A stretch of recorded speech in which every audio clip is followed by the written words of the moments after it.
Well, Neil, you've been involved in some battles this week. That was certainly no exception.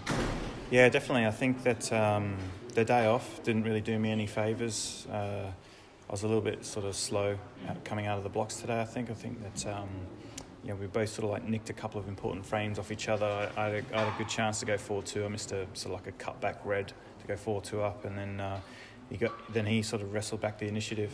I did a good clearance actually to go 4-4 instead of 5-3 down, which was important.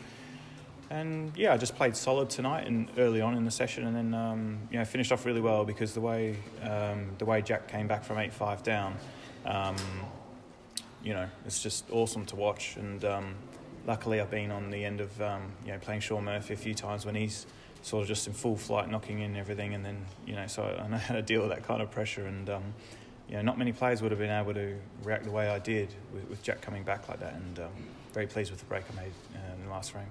You have such an impressive all-round game and a lot of experience as well. I imagine that helped a lot in that match. We saw you kind of outscoring Mark Selby, and I guess today it was a case of you finding something different and actually stopping Jack from doing that to you. Yeah, that's right. I think that the key to today was that I was going into the packs and I wasn't really landing on reds, and so sometimes the matches go that way, and then it's important to find something else, to find another way to win, to play really good safety, to do good clearances under pressure, because not every match you can play at your highest level. It's just not really possible. And so although I was really pleased with the way I played against Mark Selby, that was probably more impressive in the sense that I had to really sort of dig deep, and I wasn't at my best today, and I withstood the pressure really well. That's two kind of really strong runs for Jack that you've ended now this season. I'm sure he really appreciates that. Yeah, I think he's a beautiful player to watch. He hits the ball so well.